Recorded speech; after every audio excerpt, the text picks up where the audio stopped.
ჩვენ ყველანი ვართ ბრძოლაში. ამ ბრძოლაში ძალიან ბევრი წინაღობა გვხდება წინ და მე არ მიმაჩნია რომ ამ ბრძოლის მთავარი მიზანი და ერთ-ერთი მნიშვნელოვანი შუალედური მიზანი შეიძლება იყოს საკუთარი თავის დაჭერინება, მოდი ასე ვთქვათ, თუმცა ეს ბუნებრივია ქვეყანაში, სადაც ამდენი სინდისის პატიმარი ყავს, არის პატივი და ბრძოლის ერთ-ერთი გზა და ფორმა ის დაშვება რისკი, რომელზეც პოლიტიკოსები შეიძლება წავიდნენ და პირველი, ვინც წავიდა ამ რისკზე, იყვნენ მამუკა ხაზარაძე და ბადრი ჯაფარიძე, ხო?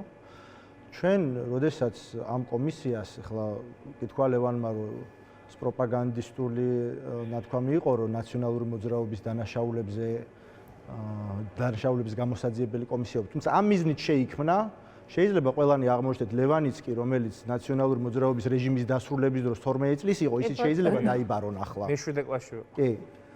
და მეც შეიძლება დამიბარონ, იმიტომ რომ მათი მანდატი გახანგრძლივდა დღევანდელ დღემდე, მე მგონი. ეს ცალკე აბსურდის თემაა. თუმცა პირველი პოლიტიკური ლიდერები, სხვები იყვნენ დაბარებული, მაგრამ პოლიტიკური ლიდერები, ვინც დაიბარეს, იყვნენ მამუკა ხაზარაძე და ბადრი ჯაფარიძე და მათ სრულიად გაცნობიერებულად და პირველებმა გადადგეს აი ადამიანურად ვაშკაცური ნაბიჯი იმის გათვალისწინებით, რომ ვიცით ხო, ეს მუხლი, შესაბამისი მუხლი, რასაც ითვალისწინებს პატიმრობას და მე მინდა საზოგადოებას შევახსენო, რომ როდესაც მათ ეს ნაბიჯი გადადგეს, ჩვენ არ ვიცოდით სასამართლო აღკვეთის ღონისძიების სახით გირაოს მოითხოვდა თუ წინასწარ პატიმრობას. ანუ ამ რისკზე წინასწარი პატიმრობისა პირველად ისინი წავიდნენ. შემდეგ უკვე როდესაც სხვა პოლიტიკური ლიდერების დაიბარეს, უკვე ყველასთვის ნათელი იყო და განჭვრეტადი, რომ სასამართლო პროკურატურა მოითხოვდა, თვითონ პროკურატურა მოითხოვდა უკვე გირაოს, როგორც ალტერნატიულ ღონისძიებას. ეს ერთი. რაც შეეხება მეორე საკითხს, მე ვეთანხმები ამ შემთხვევაში ეს ინდივიდუალური საკითხი და პოლიტიკური საკითხი არის და ყველა ვინც იხდის ან არ იხდის, იმსახურებს პატივისცემას, იმიტომ რომ ესეც ამ ჩვენი საერთო ბრძოლის შემადგენელი ნაწილია. თუმცა ლეგიტიმაციის ნაწილში მე ამ არგუმენტებს ვერ გავიზიარებ და რატომ? დიახ, მე-11 მოწვევის პარლამენტი არ არსებობს, ის თავყრილობა არის არალეგიტიმური, პარლამენტს რომ უწოდებს თავის თავს და მის მიერ არჩეული მთავრობაც არის არალეგიტიმური. თუმცა ხელისუფლება სახელმწიფოში, ხო, არის დანაწილებული, მას აქვს სხვადასხვა შტო და მე მგონი ჩვენ არ ვართ ახლა იმ სტადიაში და იმ ფაზაში, რომ ვიყოთ საყოველთაო დაუმორჩილებლობაში და ჩვენ არ უარ გვიყვია სახელმწიფო ინსტიტუტები. ჩვენ სახელმწიფოზე უარს ხო არ ვამბობთ. სასამართლო ხელისუფლება არის დიახ კლანის მარწუხებში და კლანის მიერ მართული. სასამართლო პრაქტიკულად არ უყვავს. მაგრამ სასამართლო რომ კლანის ხელშია, ეს 26 ოქტომბრის შედეგად არ მომხდარა. მანამდეც ასე იყო. ინსტიტუტებს როგორც ასეც, მათ მინიმალურ ნიშნულზე ჩვენ ხომ ვაღიარებთ, თორემ მაგ ლოგიკით ჩვენ სასამართლოზეც არ უნდა გამოვცხადდეთ, თუ ყველაფერზე უარს ვამბობთ, ხო? ჩვენ ვამბობთ, რომ დიახ, მურუსიძის სასამართლოში გამოვცხადდებით. პროკურატურაში შეიძლება არ მივიდეთ რაღაცა ნიშნით, მაგრამ მაგისტრატ მოსამართლესთან მივალთ.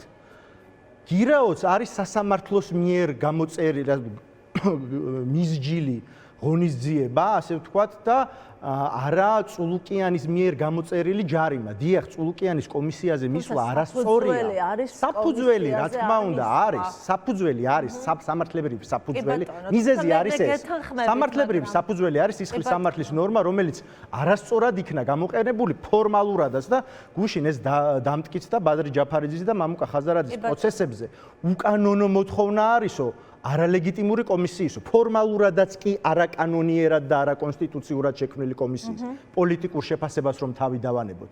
და იცით ხო, არც ერთმა მოსამართლემ არ დააკმაყოფილა ამ ეგრეთ წოდებული კომისიის წევრების დასაკითხმოწმეთა შეყვანის საკითხი. კი ბატონო. სიაში.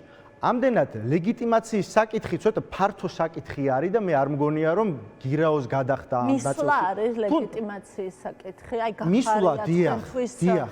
გახარიას მისვლა იყო თქვენთვის ლეგიტიმაციის არჩევნების. ზუსტად. სად ჩანს ეს? სად ჩანს და როდესაც შენ გიბარებს კომისია არალეგიტიმური პარლამენტის მიერ არალეგიტიმურად და არაკონსტიტუციურად შექმნილი და მასში იღებ მონაწილეობას, ეს არის ლეგიტიმაციის კი ბატონო, გარკვეული რაში აღიარება, გადაითარგმნა? რაში გადაითარგმნა და გეტყვით. იმაში გადაითარგმნა, რომ მამუკა ხაზარაძემ და ბადრი ჯაფარიძემ და სხვა ლიდერებმა, რომლებიც ასევე არ გამოცხადეს, თქვეს, რომ არა, არ გაღიარებ და არ მოვალ და გიორგი გახარიამ, როდესაც ეს ნაბიჯი გადადგა, ეს რა თქმა უნდა მისი გადასაწყვეტი იყო. როდის გააკეთა ეს? მეორე თუ მესამე დღეს მას შემდეგ რაც თეა წულუკიანმა ანწუხელიძეზე გააკეთა ეს განცხადება. სახლში უნდა იყოსო, რატო არ არისო, კითხვას ვსვამო ანწუხელიძე სახლშიო.